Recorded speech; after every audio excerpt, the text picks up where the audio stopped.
Let's dive into these 6 bold takes for the fantasy football season. We're going to go hot, hotter, hottest with these. So our last 2 are going to be extremely spicy and maybe too hot to handle for some of you. But Ty, let's dive in with your first one. What is your bold take for the 2024 NFL season? It's that Drake London finishes outside the top 15 wide receivers. And I think some people can hear that and say, well, I don't think that's very hot. But I think there are a lot of people that would say, like, that is pretty hot for where he goes in drafts and stuff. But everything has played out in London's favor this offseason, right? He's getting the quarterback upgrade with Kirk Cousins. He's getting the new coaching staff and scheme. And not to mention, this is a scheme that has turned out great fantasy results for players year in and year out. And that leads many people to have him as a borderline top 10 wide receiver. I mean, just take a look at ADPs over on ESPN. He's the wide receiver 14 going at the end of the second round. On Yahoo, he's the wide receiver 10 going in the middle of the second round. And on Sleeper, he's the wide receiver 11 going in the middle of the second round as well.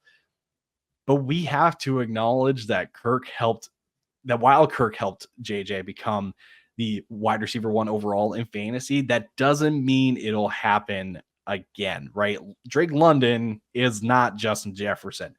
This offense is not a Kevin O'Connell offense. It's an offense with a first-year play caller in Zach Robinson.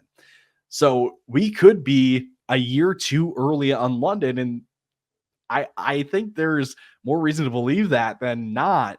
But that also means that we could be setting ourselves up for just another disappointing year for Drake London.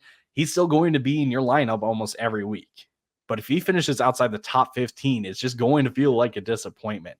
For a guy that's finished no higher than the wide receiver 31, who hasn't even hit 120 targets yet, and he was taken as the wide receiver 26 last year. So we've already been pushing up his ADP, and he hasn't really come through just yet, and now we're putting top 10 capital on this guy. Yeah, and I do got to say, like, Ty has not heard mine and I have not heard his. So these are going to be a surprise to both of us. But I shouldn't be surprised with this one, right? You've been lower on Drake London this entire offseason. After you were all in, you got burned last season. And let's just be honest, you were burned by Arthur Smith. You weren't burned by Drake London. But I do understand the feeling that London is being drafted at his ceiling. That's a feeling that I think we've all had, this whole season, because it's like, right, we talk about those top 7 wide receivers: Tyreek Hill, CeeDee Lamb, Justin Jefferson, Jamar Chase, Amon-Ra St. Brown, AJ Brown, even Garrett Wilson. It's kind of like, if all those guys are healthy, I just don't see a world where Drake London is, passing them up this season, even if he has a phenomenal year, even if everything's clicking. It just feels like, for sure, those top 6, probably Garrett Wilson. And then that next tier gets big: Marvin Harrison, Puka, Devontae. You got then Drake, Chris Olave, Brandon Ayuk, Mike Evans, Nico Collins, Diggs, Deebo Samuel, Jalen Waddle, DJ Moore, Cooper Kupp, even Michael Pittman, DK Metcalf, Neighbors, Devonta Smith. Right? I just listed off to the wide receiver 24 in sleeper ADP. All of those guys feel like they have a legitimate chance to finish top 12. And a big reason for that is because wide receiver 7 through 12 feels pretty wide open. But they all feel like they have a pretty even shot, actually, at finishing there, right? I'm not going to sit here and go, Drake London is that much of a better situation and that much of a better player than DK Metcalf, that he's got 10 times the shot, to finish inside the top 12 than Drake London does. He doesn't. So there's just enough wide receivers where I don't think this is that outlandish. And like you said, there are some people who are kind of like, well, yeah, duh. But there's a lot of people who are like, ooh, I've been drafting Drake London 40% of the time this season. This kind of sucks. So, no, I definitely see both sides of that. I'm going to switch to the running back position here, Ty. And I'm going to do a little James Cook action here. I'm going to say James Cook finishes as a top 7 running back this season.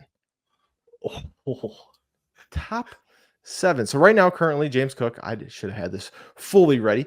James Cook is going as the running back 14. So this would be, cutting his ADP in half. But after Joe Brady took over last season, weeks 10 through 18, he was averaging 16 points per game, James Cook was. A 17-game pace of 272 points, which would have been good enough for the running back 4 on the season. Obviously, a big thing for running backs is staying healthy, right? I mean, That's always the game, is how many games are you going to miss? James Cook, obviously a smaller back. But this team did not do anything that makes me go, ooh, they want to change James Cook's role from last year. They added Ray Davis, who, decent late round back in his own right, but he struggled with fumbling issues this offseason. You know what? The only real thing knock on James Cook has been fumbling issues. Well, they're probably not going to move to Ray Davis if James Cook has a fumble or two, right? They're not going to remove him from the game if Ray Davis is struggling with that as well.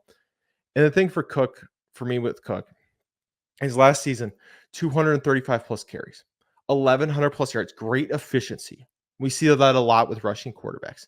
He was used a lot under Joe Brady. Still had 45 plus receptions, but he only had 6 touchdowns. He was the running back 12 last year with 6 touchdowns. And his teammate Josh Allen had the NFL record. He tied with Jalen Hurts for the NFL record in quarterback rushing touchdowns with 15. Do I think Josh Allen's going to have a lot of rushing touchdowns again? Yes, I do. Do I think he's going to have 15 again? I'm gonna bet the under on that one. And so I think, you know what, if Cook is able to sneak out 8 to 10 rushing touchdowns, we see the receiver work kick up a little bit with the vacated targets of Diggs, with this team needing receiving options. I don't think it's out of the realm of possibilities that a 10 touchdown James Cook is a top 7 running back this year. I think a lot of people look at the points per game for James Cook and they're like, oh, he was a running back 19 in points per game. Like, how can it really get better? Without remembering or without wanting to realize that it was a tale of 2 seasons, really, just between offensive coordinator Ken Dorsey and then offensive coordinator Joe Brady. And as I'm pulling this up, James Cook was the running back 11 when Joe Brady was the play caller, and he was the running back 11 in points per game with 16 and a half.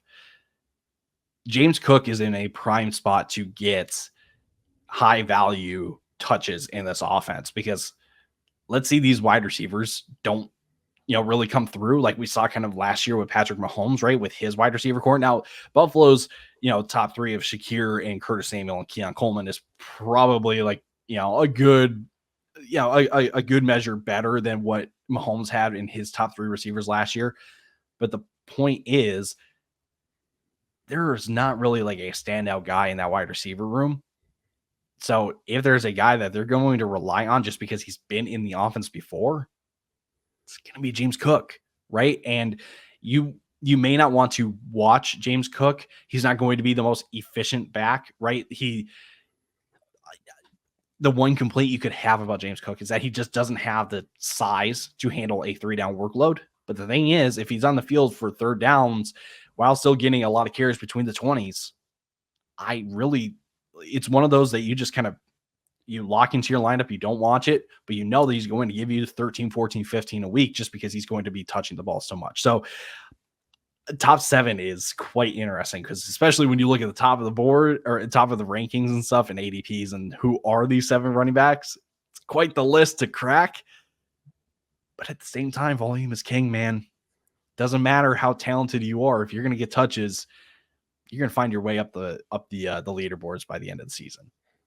Yeah, for sure. And let me just give you our top 7 for week 1. Just because I have our week 1 rankings up in front of me. Christian McCaffrey, Breece Hall, Bijan Robinson, Jahmyr Gibbs, Jonathan Taylor, Saquon Barkley is top 6. Then you get Kyron. Then you get Devon Achane, Travis Etienne. And then we have James Cook at 10. Derrick Henry's in that mix. Obviously, Isaiah Pacheco's in that mix. Right, top 6 feels pretty solid. Outside of an injury, they're probably going to remain in the top 6. Now, at the running back position, I don't want to say it's a good bet, but one of those 6 misses a chunk of 4+ games this year, more than likely, you're probably going to lose one of those 6 for those 4. So let's say there's 2 spots open in the top 7, right? We have the questions with Kyron Williams. Oh, is he going to be a punt returner? We have Devon Achane. Can he, handle a full workload? Travis Etienne, can he maintain the workload he had last season? Right? There's a lot of question marks for a lot of these guys where James Cook is coming into relatively the same offense as last year, except the passing game's not going to be as good, at least from a weapons perspective. So that's why I like James Cook in that one. Before we hop on to our next hot takes. Tyler, did you know that 90% of our audience isn't subscribed to our YouTube channel yet? What the heck? What? How do you not know? 90%? How do you not know this? Lucas brings this up every week. Gosh, somebody doesn't listen. Unbelievable. But I'm We sorry. I turned had the to do that. hearing aid off after that. I had to do that. I set you up to be like, oh yeah, and then just take you out. But 90% of you guys aren't subscribed to the YouTube channel. So make sure you hit that subscribe button. If you're on the audio podcast, make sure you're subscribed on there. If you want to leave us a review, that would be awesome as well. Drop your comments below. But we're going to be dropping 3 podcasts a week throughout the entire NFL season. And we don't want you to miss a single thing. Ty and I are going to hit up some trade targets every Wednesdays. We'll have a little recap from the week before. We'll have your starts and sits for the next week. So it should be a good time, and you want to be around for it. So hit that subscribe button. But Tyler, what is your second bold take for the 2024 fantasy football season? Right. We're transitioning to our hotter takes. So takes that are a little more bold and hotter than the last ones we had. And my second bold take is that Matt Stafford finishes as a top 10 quarterback overall this year. Yes, sir. Here's a reminder for the people. Okay. Last year, Matthew Stafford was the quarterback 15 overall with 3,900 passing yards, but only 24 passing touchdowns with a banged up Cooper Kupp the entirety of the year. I think that's a pretty good finish for, again, the circumstances that Matthew Stafford found himself in going into last year, right? Where a lot of people were like, hey, Puka Nacua could be a thing, but we need to remind ourselves that was not a guarantee by any means. Okay. In 2021, Matt Stafford was the quarterback 5. That was their Super Bowl year. He's cracked the top 10 before in this Sean McVay offense in LA. And we take a look at where his weapons go in drafts. Cooper Kupp is currently the wide receiver 16, his average ADP, middle of the third round. Puka Nacua, wide receiver 8, beginning of the second round. I'm going to throw in Kyron Williams too because they want to involve their running backs in the passing game. Early second round running back 7. Take that and take the fact that this offense is projected to be a borderline top 10, maybe even top 5 scoring offense, right? In their range of outcomes. If this offense is producing like that and they are producing like a top 5 unit, which I think there is a better chance than 20% that they become a top 5 scoring offense this year, Stafford's going to produce because he's supporting these guys. And again, they're putting up points. What makes this such a hot take for some people is one, that Stafford doesn't have any rushing upside, which is very, very true. But the other thing is he goes as the quarterback 20 in drafts. So for him to crack the top 10, he is besting 10 quarterbacks going ahead of him and then maybe 1 or 2 others, right? And especially when you look at quarterbacks, there's a good 7 or 8 of them that seem pretty locked into being top 8, right? So then you're grouping 12 other quarterbacks for the last 2 spots in the top 10. But again, if you think that this Rams offense can be one of the highest scoring units in the league, which I want to say that they can be, why can't Matt Stafford be a top 10 quarterback overall this year?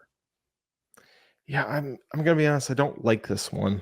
And I don't like it from the perspective that I just don't think he can.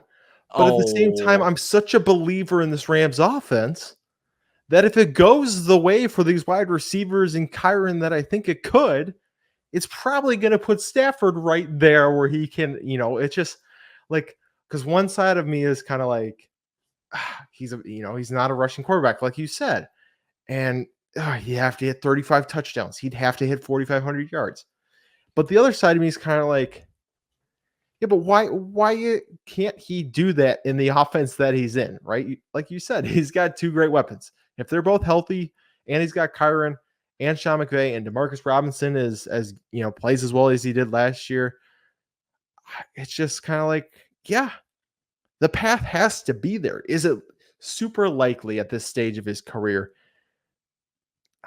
I don't know about that, but the path has to be there if everybody's getting as high and hot and bothered about like Cooper Kupp rising up rankings, Puka Nacua being in the first round, that the path has to be there just because You can't have two quarterbacks or two wide receivers go in the first 2 rounds unless you had somewhat believe in the quarterback that's throwing him the ball, unless you really think, hey, Cooper Kupp gets a 50% target share and Puka Nacua gets a 50% target share, and that's just how the entire offense runs. It's just one of those things where it's like, again, the player profile, the player skill set doesn't exactly line up with fantasy football. And we've talked about other pocket passing quarterbacks before, right? In their ADPs. Like, we have said that we are not a huge fan of Stroud's ADP this year. We are kind of, cautiously optimistic about the likes of Joe Burrow, Tua, and some of these other guys, Brock Purdy even. Stafford is going significantly later, where I'm not saying that you need to, take Stafford as your QB1 and that you're going to write him out for the entirety of the year. But I wouldn't be surprised if Stafford is one of the top waiver pickups, within the first 4 weeks of the season, because this Rams team is just putting up points and he kind of becomes a mainstay in your lineup. Because again, why can't this Rams offense put up points? That's what we're all projecting. It's what we all think they can do. Yeah, for sure. And I mean, that's been the biggest thing for outside of Kupp's health for this Rams offense is, can Stafford stay healthy? Well, if he's healthy, they're going to score points, right? If he's healthy, we know that he's a good quarterback. Tyler, there's one thing we haven't mentioned yet. Did you know that we're doing a giveaway right now? Oh, yeah, that's right. We're doing a giveaway. Because we hit 300,000 followers on TikTok. We hit 500,000 followers overall. And we want to thank you guys. And all you got to do is join our Discord, which is down in our comments, completely free. We're just trying to build community with you guys, interaction with you guys. And the Discord is just a great way to do that. We're giving away a copy of Madden 25, NCAA 25. We are giving away a $100 Visa gift card. We're giving away a Waddle signed jersey and a jersey of your choice over the 5 days after week 1, which is coming up on Thursday, which is insane. So make sure you head on over there to be eligible to win one of those prizes. But Tyler, before we hit our last 3, let's hear a word from our friends over at Underdog Fantasy.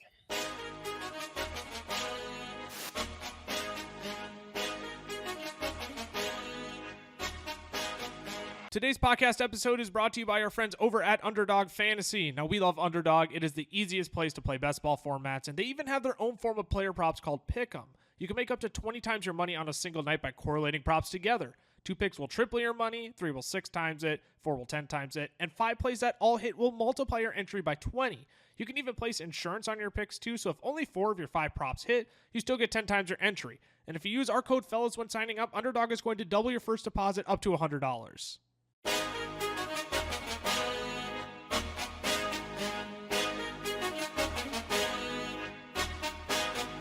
We're halfway through our bold takes, and so far we've had Ty saying Drake London's going to finish outside the top 15. Me saying James Cook's going to finish he's going to finish inside the top 7 running backs. Ty thinks Matt Stafford's got a chance to finish in the top 10.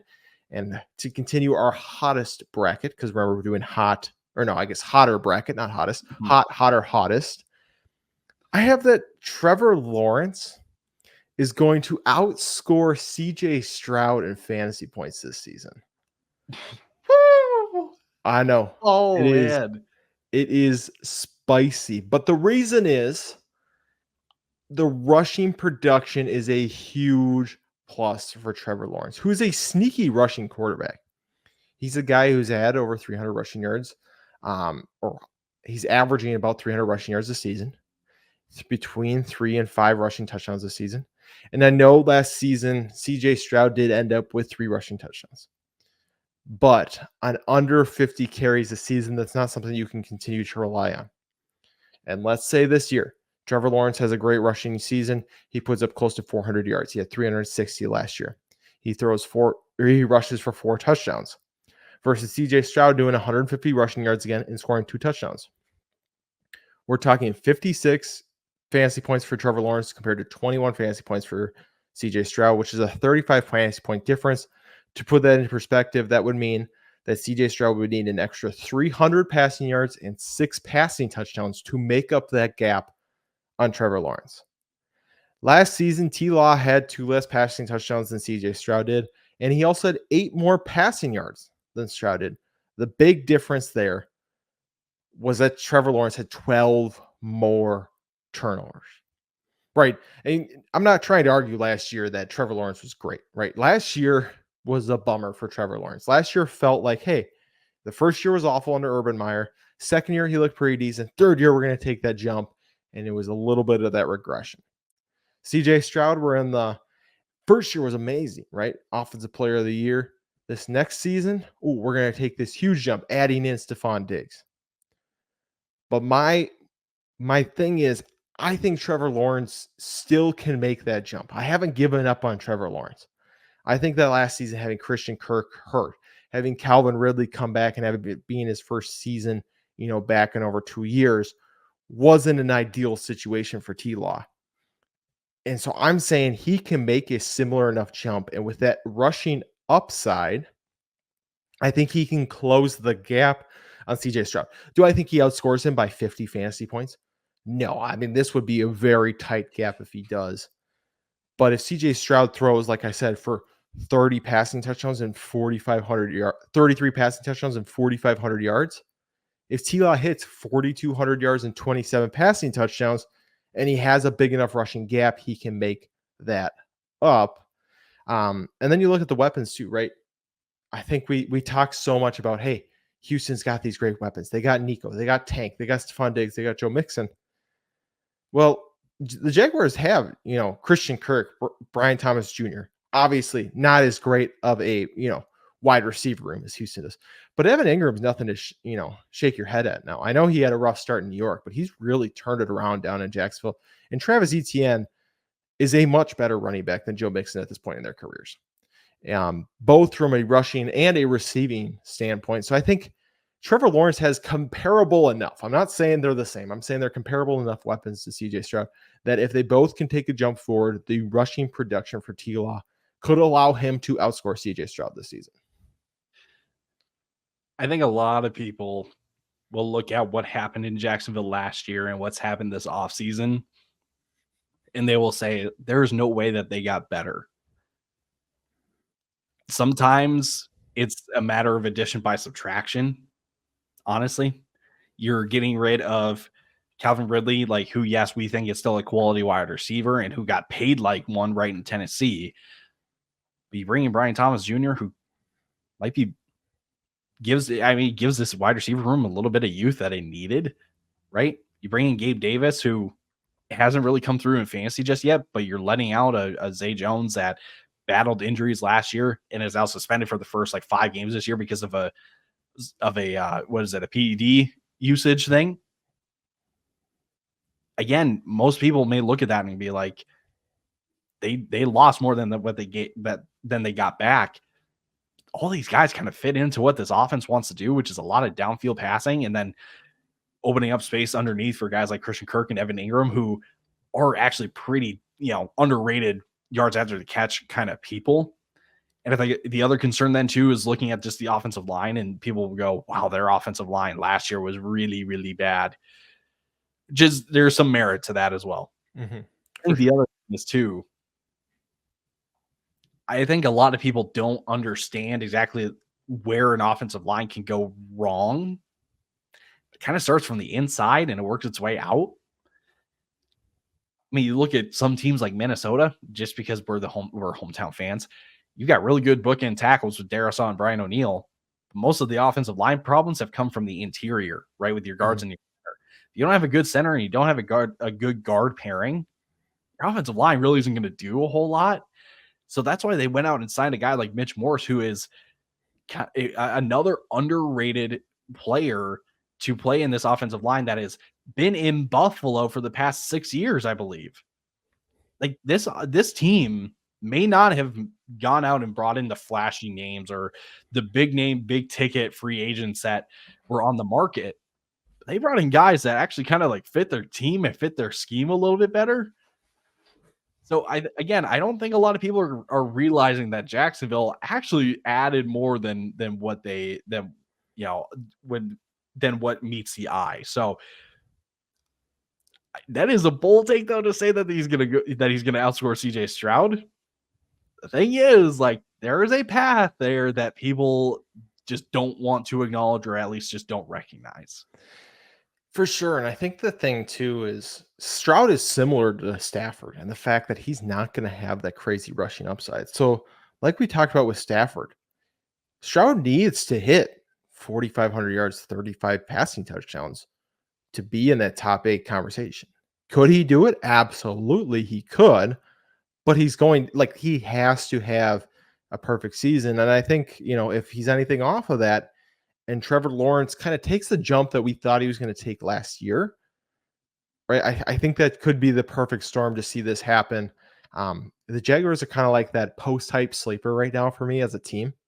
When you buy into them, and then they kind of fall off for that year, and then the ADP is low enough, so you buy in again. That's exactly how I see kind of the Jaguars team as a whole.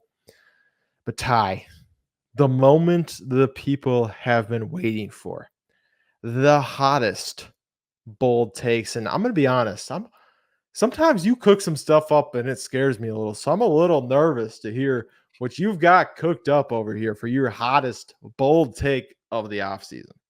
I hope you meant that in a good way, not 100%. in a like completely deranged and crazy way. But my hottest take for the 2023 season is that Chris Godwin outscores Mike Evans this year. I want to stop you real quick because I was I was debating putting that one as mine. I was so close to having the same thing. I will let you continue, but I just want the audience to know I almost said the same thing for my hottest take. So go ahead. That's crazy. That's nuts. Again, just a reminder, we didn't share these with each other. Wow, that's nuts. So again, Chris Godwin outscoring his teammate Mike Evans. Just as a reminder for the people, Mike Evans is coming off his 10th year in a row with 1,000 yards. His 4th year in his last 5 with double-digit touchdowns, I believe, and his highest target number in like 130 something, 136, I think. That's his highest in the last 5 years as well. So last year was a really good year for Mike Evans, and I'm out here saying Chris Godwin could outscore Mike Evans this year. And just for some more perspective on this, Chris Godwin right now goes as the wide receiver 34 in drafts. Mike Evans goes as the wide receiver 15. Okay, so for Chris Godwin to outscore Mike Evans is borderline like league winning type if Mike Evans continues his trajectory and his outlook that he's had the last 10 years. But Godwin has done this before. Okay, I want to bring you all the way back to 2019 in Jameis Winston's infamous 33-30 year. Chris Godwin was the wide receiver 2 and Mike Evans was the wide receiver 11. Now, Baker Mayfield is not Jameis Winston. Baker Mayfield is not going to have a 33-30 year like Jameis did. But again, it's happened before. Chris Godwin, as a reminder as well, has been a top 20 wide receiver in 3 of 4 seasons where he plays the majority of his snaps from the slot. In the season that he didn't finish as a top 20 guy, he was battling injuries all year, and he actually was the wide receiver 15 points per game. So, like, on a technicality, you could say that it's been 4 for 4. Everything this offseason has been heavily reported that Chris Godwin will be playing more in the slot this year after playing more on the outside last year in Dave Canales' offense. This year we got Liam Cohen in. And I don't think a lot of people see this happening just because, again, it's a sour taste in their mouth from what happened last year with Chris Godwin and how good last year was for Mike Evans, right? Because Mike Evans was going outside the top 30 wide receivers last year, and he finished as a top 10 wide receiver. Okay. So Mike Evans was a league winner last year. Okay. So we're kind of stuck in this train of thought of Mike Evans is the clear 1 and Godwin is the clear 2. I think they can be 1A, 1B. And I think there's a very outside chance. That's why it's my hottest take. There is still a chance that Chris Godwin could actually be the 1 and Mike Evans could be the 2 this year. No, I mean, like I said, I maybe shouldn't have stopped you and waited and just given you the steam, but I just got so excited when you said that because I just couldn't believe it. But yeah, Godwin is a guy who's flirted with 100, receptions the 2 seasons prior in 15 and 14 games. Mike Evans is a guy who's only had 80 plus receptions in one season in his career. In a PPR format, if Godwin hits 100 receptions this year and hits 1,100 yards, even if Evans puts up 76 and 1,200 again, it's going to come down to, can Godwin find 7 or 8 touchdowns? And at that point, then you're banking on Mike Evans to outscore Godwin. You're banking on another double-digit touchdown season. Which, to be fair, we've bet against Mike Evans having a double-digit touchdown season before, and he's done it in 3 of the last 4 years. However, if instead of 13, he ends up with 8 or 9, Godwin could really, really easily close that gap. And like you said, Mike Evans is getting older. He's, I think, entering his age. He's 31 right now. Mm-hmm. So that's the age we see wide receivers typically start to decline. Not saying Mike Evans will, but I just think it's going to be really interesting that, if Godwin can get 100 receptions, which in the slot in this offense, fully healthy, I don't think is out of the realm of possibilities. It's going to be ridiculously close. And, I like it a lot. I love this take. It feels weird that we like this take so much for it to be our hottest take, but I think there's a slim chance that it happens. That's why it's my hottest take. No, 100%. I mean, we're still talking about Mike Evans going as a wide receiver 14, and like you said, Godwin going as a wide receiver 36 on Sleeper. And Mike Evans is the guy I'm still drafting. It's not like I'm thinking Mike Evans is going to fall face of the earth. So I do agree. I have a late round wide receiver for you, Ty, that I think is going to do pretty stinking well this season. I don't think he's just going to finish top 20. I don't think he's just going to finish top 15. I think there's a chance he cracks the top 12. And his name is Mr. Calvin Ridley, who is currently going off the board as the wide receiver 38. And I know I had him on our league winners episode, our upside episode. And Ty said, I don't know if he can quite be a league winner. And so that made me decide I want to double down on this and make sure that Ty knows that I don't think he can just be a league winner. I think he can be close to the league MVP. Last season, he was the wide receiver 18 in Jacksonville. 76 receptions, 136 yards, 136 targets, 1,016 yards, and 8 touchdowns. Top 10 in air yards and deep targets, and top 3 in red zone targets. In 2021, his last season he played, he was number 1 in air yards and deep targets, number 2 in red zone targets. What does that show me? This dude gets high efficiency targets down the field and in the red zone. That's what he's good at. That's what he thrives on. This team has D-Hop, and it really doesn't have anything else.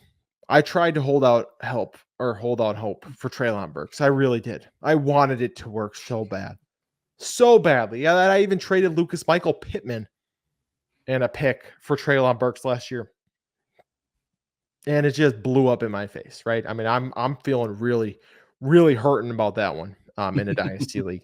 But D-Hop's hurt. And D-Hop just said yesterday, they asked him if he's going to play. He said it's a long season, and I'm letting them make the decisions that they feel like are going to be best for me over this season, which says to me, D-Hop's not 100% to play.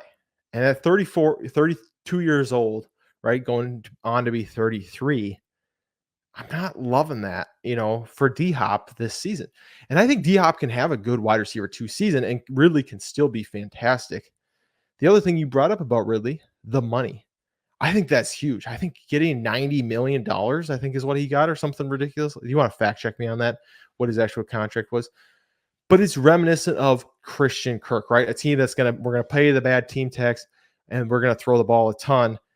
And I know they didn't throw the ball a ton last season, but they brought in Brian Callahan, who threw the ball the 6th most times with Cincinnati last year. And I know I said this on the League Winners episode, but Jake Browning was the quarterback from week 12 on, and he was still top 6 in pass attempts.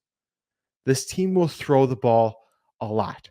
Will Levis is going to chuck the ball down the field a lot. I don't know if you've seen Will Levis play before, but he's kind of I'm going to run around, look for the open guy, and throw the ball as hard as I stinking can. And he's going to do that over and over. And I think Ridley's the perfect guy for that, who's going to be open down the field and open in the red zone. So I think opportunity, I think Ridley is going to still take a step forward. I understand he's 29 years old, but I think having one more year in the league, he gets a little bit better. And with the opportunity that he's going to have on this team, I think he could definitely crack top 15. And I'm going as bold to say I think he can crack top 12. Man, wow. I love how your hottest take is out of vein of what I said about your guy. 4-year, $92 million contract this past offseason. And, just reading that, I'm like, gosh, that sounds vaguely familiar to somebody, a contract that somebody else signed back in 2022 by the name of Christian Kirk. 4-year, $72 million contract. So about $20 million more. Yeah, $5 million a year more. But it has a similar tone of like not so great team or not so great projected team, not, an offense paying a lot of money for a wide receiver that some people just don't really rate. That's kind of the vibe that I get with this Calvin Ridley signing fantasy. And I know that last year, again, wide receiver 18 is still pretty decent for a guy that had a whole year off, right? In his first year back. It was actually still a really good season for Calvin Ridley. Like putting the whole year suspension or, with no action aside, that's really good for Calvin Ridley. And the downfall for Ridley last year was that he's just not moved around in the offense a lot. There is not a lot of motion with Calvin Ridley. That's where he thrived in Atlanta.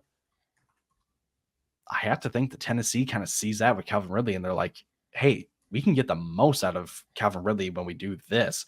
And that's why I'm not saying that I almost made it sound like they signed Calvin Ridley because they brought in Brian Callahan, but like, I feel like Brian Callahan kind of went like, I need that in my offense. And they got it. So man, I do wonder what exactly the stat line will need to be for Calvin Ridley to be top 12.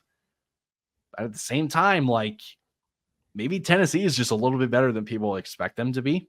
Maybe Tennessee is middle of the pack when it comes to offensive production. And if that happens, I have to think that Calvin Ridley is going to be at the forefront of that. Yeah, the news coming out of camp is that Callahan wants to use him in the Jamar Chase role.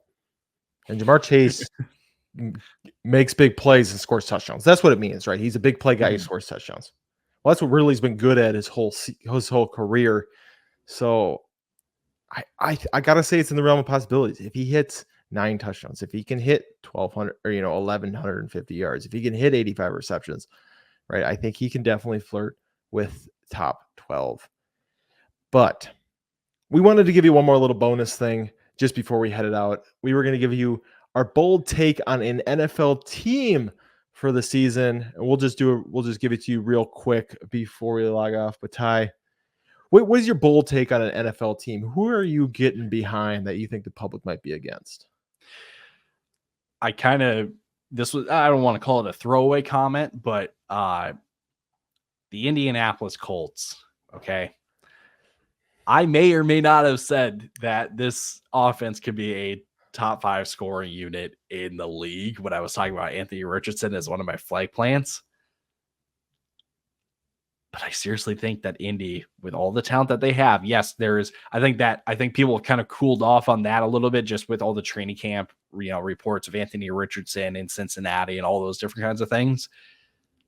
But you take a look at the offensive talent that Indy has at their disposal. I mean, your offensive line, one of the better ones in the league, especially since Shane Steichen came into town with his scheme. Your wide receivers, Michael Pittman Jr., Edie Mitchell, who I know, Cam, you were not the biggest fan of compared to me and Lucas. Edie Mitchell's a really dang good player, okay? And Edie Mitchell, I don't think many people could see this or would say that this is a possibility. Edie Mitchell could be the one in this Colts offense in 2-3 year time. Okay. He's that good. Okay. So you've got Edie Mitchell, you got Michael Pittman Jr., and you've got Josh Downs. That's a really good 3-headed monster at the wide receiver spot. Then you've got Jonathan Taylor and Anthony Richardson in the backfield. with Shane Steichen calling the plays. I am kind of sneaky high on this Colts team. I think they could be a big surprise for people this year. If Anthony Richardson figures it out from week 1, they start hot. Boy, look out for the Indianapolis Colts coming out of the AFC then. So it's kind of funny. I'm going the same division, Ty. And I kind of talked about them. It's the Jacksonville Jaguars. And they're my sleeper team, and I'm jeez. I'm a believer, Ty. You're an AFC South loyalist here. You talked about Trevor Lawrence outscoring CJ Stroud. Then you talked about Calvin Ridley, and now your sleeper team's the Jacksonville Jaguars. I'm keeping it in the family. Keeping it in the family. I don't say that hot take about Trevor Lawrence to try and hate on CJ Stroud. I say it because I believe that Trevor Lawrence is going to take that jump this season. I believe that the offense they're putting around of him is good enough. Do I think they're going to win the AFC South and win a couple playoff games? No, I think they're going to make the playoffs, though. And that's kind of where I have them. I think they could be similar. I think we could potentially see. I don't think it's going to happen. I think, you could see 3 teams from the AFC South. Do I think it's going to happen? No, I think it's going to be one of, Colts or Jaguars making the jump, or neither. But I believe in Trevor Lawrence. So therefore, I think he's going to play well enough this year that he's going to bring the Jaguars into a playoff spot. That's all I'll say on that. So thank you for listening to our bold takes. Thank you for sticking with us on this one. I know some of you may hate us now. You CJ Stroud truthers, you Texans fans are like, what the heck? I'm just getting beat up on over here. They talk about love of the Colts, the Jaguars. They're talking about Calvin Ridley being awesome and how CJ Stroud is going to not be as good as I think. So we don't hate the Texans. We just don't think that you're as good as you think you are. That's all we will say on that. Don't forget to follow us on the socials at Tyler_Plath on X for Tyler, at Camelot FFF for me. You follow the Fantasy Football Fellas at Fantasy Football Fellas on TikTok and YouTube at Fantasy Football Fellas Shorts, also on YouTube. So make sure to subscribe to both of those at the FF Fellas on Instagram and FF Fellas on Twitter. Actually, not even Twitter, the X. Well, That's all we have. We are here tomorrow, though, with our first starts and sits episode of the season. Oh, it feels good to say that, Ty. It feels so good to be back with that. So do not miss that. And we will see you tomorrow. Deuces. Deuces.